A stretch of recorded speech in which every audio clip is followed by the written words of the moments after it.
आज से सांसद बनना चाहते हैं। मैं आज राजनांदगांव की जनता को कहने आया हूं, आप लोगों ने भूपेश कक्का को विधानसभा में हराया, छत्तीसगढ़ की जनता ने हराया। इससे भी बड़े मार्जिन के साथ इनको फिर से एक बार घर पर भेजने का काम करेंगे। भाइयों बहनों, संतोष पांडे जी के नाम के सामने कमल का निशान है। कमल के निशान पर जितना भी बटन दबाओगे वो वोट सीधा दिल्ली में नरेंद्र मोदी के अकाउंट में जाने वाला है। अभी अभी इस राज्य की जनता ने इनको करारी हार दी है। छत्तीसगढ़ के इतिहास में सबसे बड़ा विजय भारतीय जनता पार्टी को अगर छत्तीसगढ़ की जनता ने दिया है तो हमारे विष्णुदेव साय को बहुमती देने का विजय।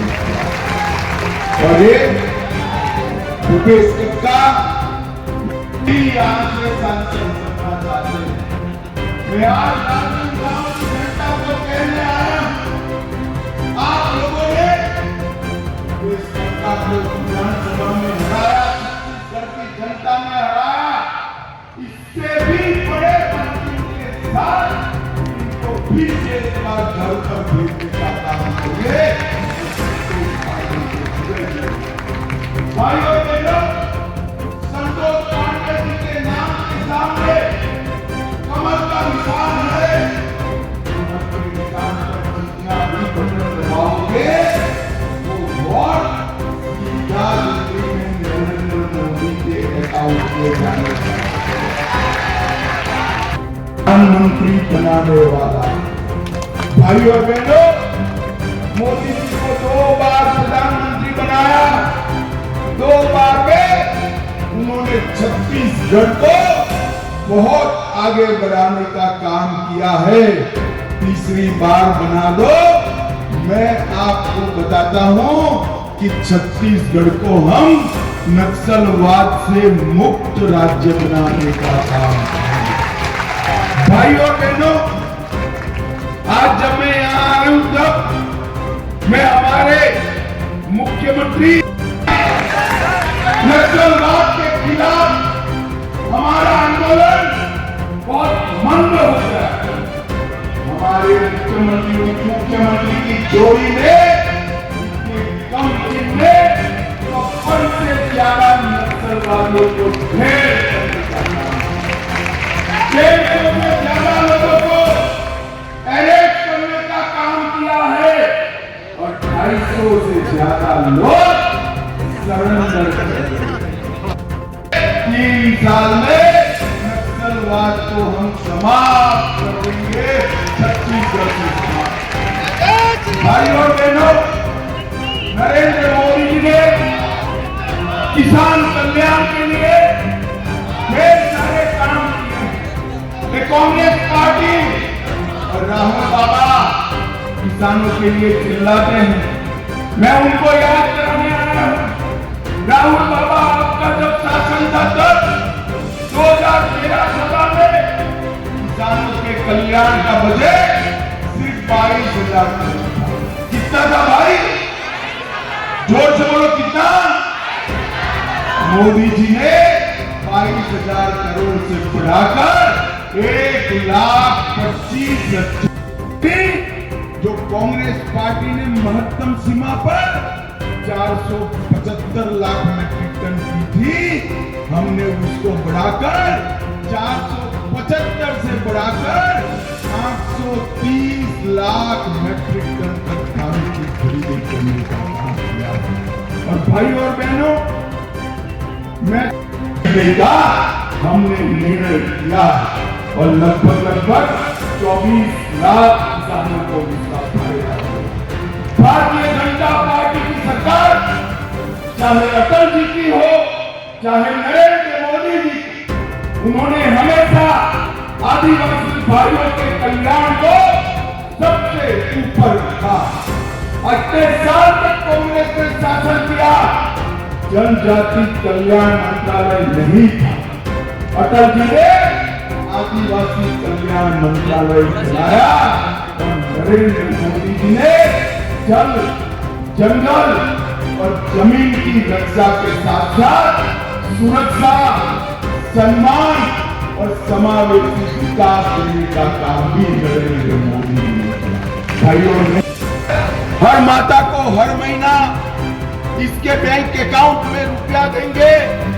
अभी तो सरकार शुरू हुई है, मैं तो सोचता था 1 साल लगेगा, मगर ये 2 महीना में 2 किस्त विष्णुदेव जी ने भेजने का काम किया। भारतीय जनता पार्टी की सरकार ने राजनंद गांव के अंदर मेडिकल कॉलेज बनाया है। हमने यहाँ एक शुगर फैक्ट्री खोला था, भूपेश कक्का ने बंद कर दिया और हमारी सरकार फिर से उसको चालू करने का काम कर रही है। भाइयों बहनों, उसको चालू करने का काम कर रही है। देने का काम नरेंद्र मोदी सरकार ने किया और तीसरी बार बना दो सरकार, अगले 5 साल तक ये 5 किलो अनाज जारी रहने वाला है। 38 लाख कनेक्शन दिए, 12 लाख आदिवासियों का सम्मान करने का काम किया। भगवान बिरसा मुंडा के जयंती को जनजातीय गौरव दिन के रूप में मनाया और बजट एसटी कंपोनेंट का ये भी कांग्रेस 24,000 करोड़ का छोड़कर गई थी। कितना छोड़ा था भाई, जोर से बोलो जरा, कितना? 24,000 करोड़। मोदी जी ने इसको 1,25,000 करोड़ तक ले जाने का काम नरेंद्र मोदी जी ने किया। हमने नए एकलव्य विद्यालय बनाए और मैं आज, उन्होंने गंगा जल छूकर कहा था शराबबंदी बंद करेंगे और शराब की नदियां बहा दी। उन्होंने महादेव एक्ट का करप्शन किया, झूठ उद्योग खोलने की बात की थी, नहीं खोला। माताओं बहनों को प्रति माह 5,000 रुपया देने का वादा किया था, नहीं दिया। खैरागढ़ संगीत विश्वविद्यालय को वो रायपुर शिफ्ट कराना चाहते थे, भारतीय जनता पार्टी ने उसको खैरागढ़ में ही रखने का निर्णय किया और इसको और भाइयों बहनों, मैं आज एक बात और करने आया हूं। इस देश में उस पर बोनस देने का काम करे हैं और 2 साल का 13,000 करोड़ का बोनस भी साथ में दे दिए। हमने वादा किया था, मैं ही कांग्रेस पार्टी 370 को संभाल कर बैठी थी।